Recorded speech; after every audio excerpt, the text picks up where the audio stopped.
naku, Mare. Yes, Mars. Pag ganitong mga panahon talaga, I'm so excited, just can't hide it. Bakit? Alam mo ba kung bakit nadadagdagan ang enerhiya ko araw-araw? Bakit nga ba? Ay dahil yan dito sa MX3 Plus with L-Carnitine and CoQ10. Ano ba meron? Well, alam naman natin about MX3 capsules ay nagtataglay ng alpha-mangostina, beta-mangostina at gamma-mangostina, mga sangkap na nakakatulong at hindi nakakasama sa ating pangangatawa at kalusugan. Kaya naman pala may dagdag benefit ng CoQ10 at L-carnitine. Correct, diba? Dahil alam mo ba, Alin? L-carnitine and CoQ10, diba? Coenzyme Q10. Correct. Alam mo ba na ang coenzyme Q10 ay isang uri ng supplement na kailangan ng ating katawan, lalo pa tayo nagkakaedad. Tulong para sa malakas na heart muscle fiber. At alam mo ba, Mare, naman ng L-carnitine ay isang uri ng protina na tumutulong para sa maayos na metabolismo o panunaw. Correct. Kaya nga naman kung meron ka pang katanungan, bisitahin ang kanilang website sa mx3ph.com. O di kayo na may tumawag sa kanilang hotline sa 0918-8888-693. Cheers, miss! Gabaglita! With Tita Cora and Kapitana Sisa. Same, pero iba. We are number 106.7 Energy FM. Pangga, wag mong sabihing radyo. Sabihin mo. Yun! Isang magandang Tuesday ng umaga sa inyong lahat. Ako po si Kapitana Sisa. At ako naman po, si Wang. Wang Feifei. Ayan. Wang Feifei. Ang ating bisita for today, diba? Hindi po siya kasama ni Alice Guwong umalis. Ako po, si Tita Cora ng mga Wow. Feifei. At eto na po ang 20% chikahan. 80% ng dugsyohan. Ito ang Baklita sa Woo! Nakakaloka. Ang taray mo ngayon, diba? Ang lakas mo makaalam. Alam mo yung miyembro ng triad. Hoy! No. Ang lakas ang itsura. In fairness, Aday, ang ganda mo today. Diba? Hindi yan ang sinasabi mo kanina. Hindi, diba? Sabi kong ang ganda mo, nagmukha kang parte ng Filipino-Chinese Chambers of Commerce. Diba? Ang taray. Diba? Tapos naka-green ka pa, diba? Ito nakakatawa. Oo. May mga nagchat-chat sa akin. Ano? Sino po talaga sa inyo ni Tita Cor, ay ni Kapitana Sisa, ang Chinese? Siya po. Hindi! Kasi siya ini-endorso niya po ang Henlin. Tsaka ang Ingbitin. Hoy, hindi ako yung may-ari ng Ingbitin, ha? Siya po talaga yun. Kaya ka ba nag-ring ngayon? Anniversary ba ng Henlin? May trip party kami after. Nakakaloka. Di kita abot. Gusto kitang kurutin. May iksi ang biyat. Penging siomay. Comment below nga kung Ano? kung kinakailangan ko nang tanggalin tong kalokohan na to. Guys, sa taong buhok ko to, ha. Hindi, ang ganda, promise. Diba? Ang ganda mo today, in fairness. Hindi yan ang sinasabi mo on-air, ay off-air kanina. Yeah. Hindi, pero ang cute mo talaga, in fairness. Sabi pa ni Lindsay kanina, kamukha ko daw si Sandra Cam. Oh, hindi. Si Sandra Kinang, ganon. Yun lang. Wala siyang last name? Wala. Sandra Yun Kinang? Lang. Oo. Yun yung middle initial. Kinang. Yan. Huwag nyo na dugtungan. Kasi maiiba.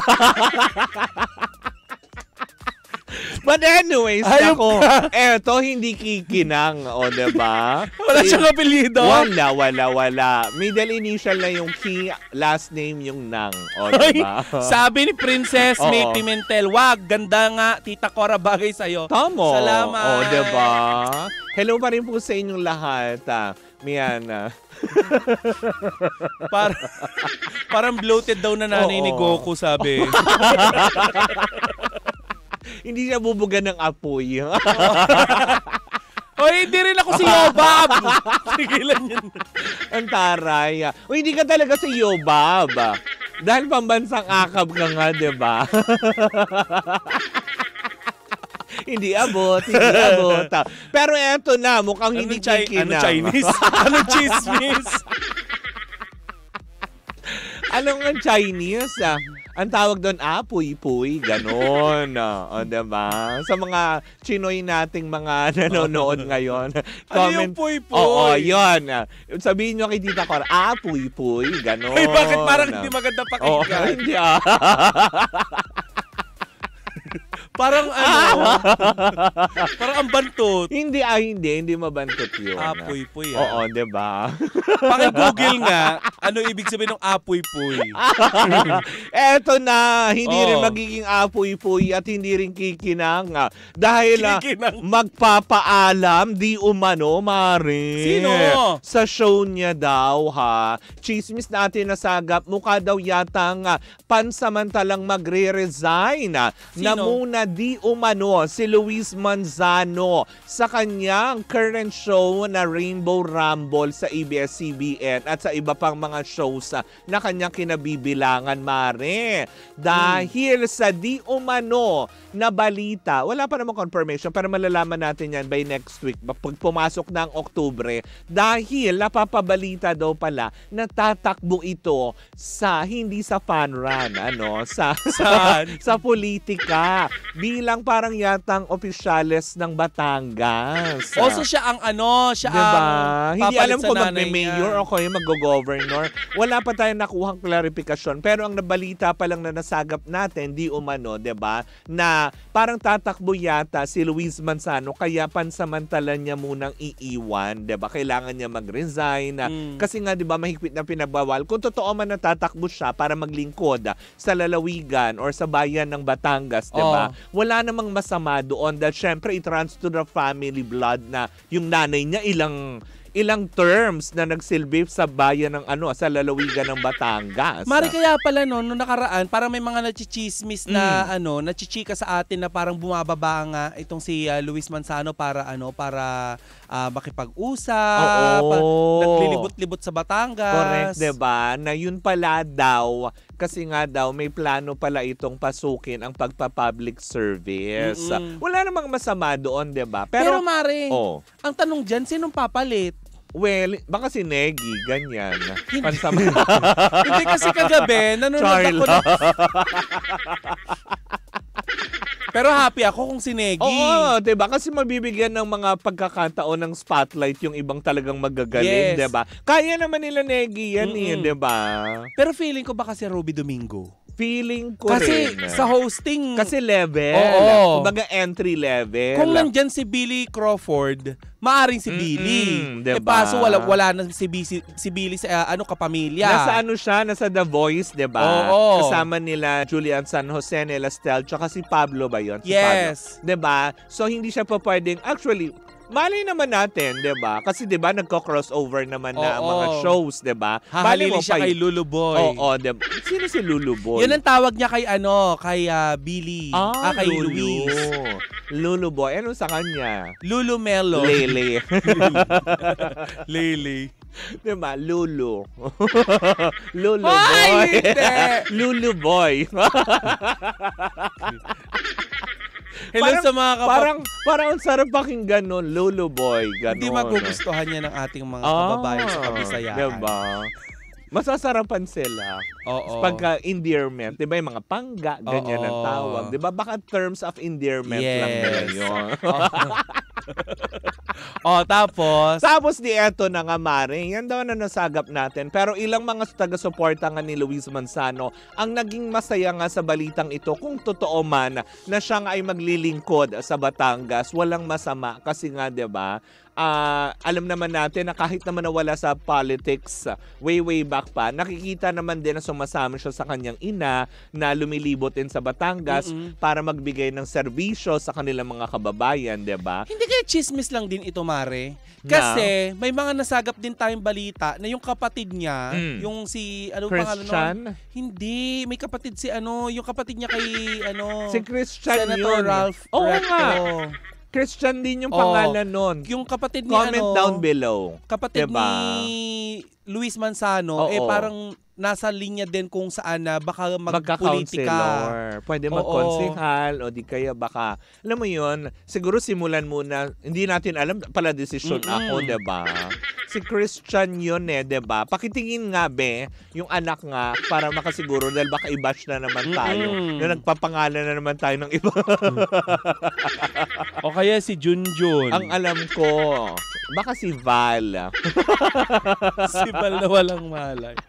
Si Luis at saka si Ryan Christian Recto. Tama ako, Christian Ayun. diba? Sabi Tama sa inyo naman. Tama yung radar ko, Christian yung pangalan. Pero kung sakali naman natutahakin nila yun, wala rin naman masama, diba? Tsaka guided naman sila ng kanilang ina na Oo ilang naman, taong naging gobernador. Tsaka isa pa siguro, ewan ko lang kasi maraming aspeto na tinitignan daw ngayon, Mare. It's either magre-resign kasi nga diba mag-politics, or talaga magpapahinga kasi nga medyo natotoxican na nga siya sa kalagayan ngayon, lalo pat sa mga social media, sa mga kaya daw itutuon muna sa politics. Yan daw yung mga chismis pa lang na ating nasasaga pero walang kumpirmasyon. Kasi may chika, Mare, kahapon kasi nanonood ako ng live ni Ate Negi sa kanyang TikTok.